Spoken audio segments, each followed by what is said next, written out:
नमस्कार, मैं आचार्य विनोद भारद्वाज आप सभी लोगों का स्वागत करता हूं। आज हम बात करेंगे त्रिपिंडी श्राद्ध की, क्योंकि शास्त्रों में कहा गया है आपके ग्रह चाहे जितने अनुकूल हों, लेकिन यदि पितरों का दोष है, पितरों की नाराजगी है, तो घर में कलह कलेश तमाम प्रकार के विघ्न आ जाते हैं और उन विघ्नों का निवारण है त्रिपिंडी श्राद्ध।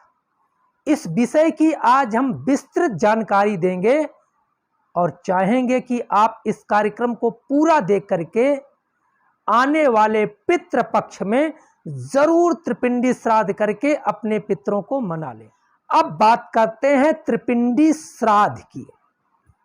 देखिए, प्रेत मंजरी कल्प में लिखा गया है कि प्रेत अगर हो जाएं हमारे पितृ तो घर में अस्त व्यस्तताएं कर देते हैं। पितरों की नाराजगी निश्चित रूप से घर की समस्त दिक्कतों को एक तरह से जन्म दे देती है। हमारे ग्रह गोचर चाहे जितने अच्छे हों,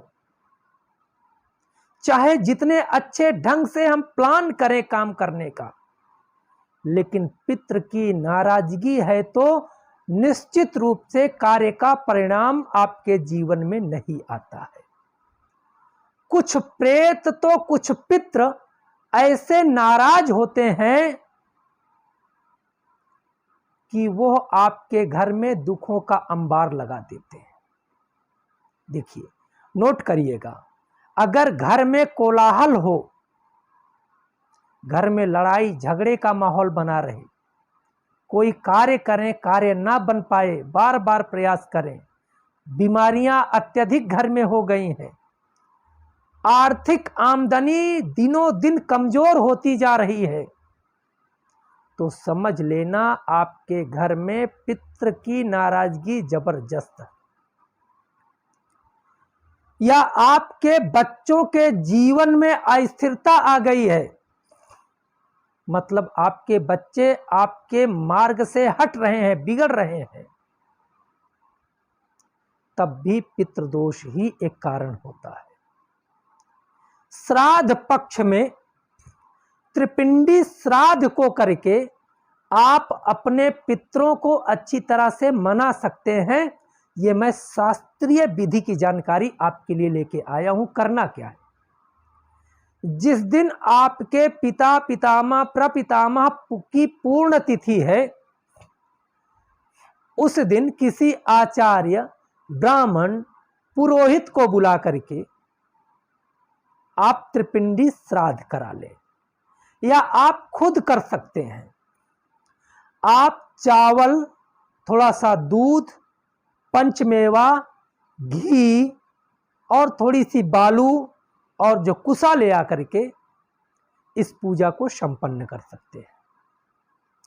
चावल को पका लीजिएगा, दूध में खीर बना लीजिएगा, खीर के गोल गोल आप जो है लड्डू 3 बनाइएगा और बालू की 3 बेदी आप स्थापित करिए, उसके ऊपर पत्ता रख दीजिए, पत्ता रख करके कुसा रख दीजिएगा। तीनों पिंडों को पिता पितामह प्रपितामह, क्योंकि 3 ही प्रकार के पितृ होते हैं, इन पितरों के नाम से उनका गोत्र स्मरण करते हुए उनको पिंडदान करें। लेकिन पिंड रखते हुए आपको ध्यान रखना है, अंगूठा और तर्जनी के बीच से आप पिंड को रखें, गोत्र और नाम लेकर के बोले स्वधा प्रेत विमुक्तये तुभ्यमेव स्वधा। इस तरह से तीनों वेदियों पे 3 पीढ़ियों का पिंडदान करके उन पिंडों को फिर एकत्र कर लें। एकत्र करके आप वह पिंडदान गौ माता को ले जाके खिला दें। आपके पिता पितामह प्रपितामह तीनों तृप्त होंगे और निश्चित रूप से यह क्रिया आपके घर में हर प्रकार से खुशहाली समृद्धि को देगी। कार्यक्रम अच्छा लगा है तो जरूर शेयर करें। आप लोगों का बहुत बहुत धन्यवाद। नमस्कार।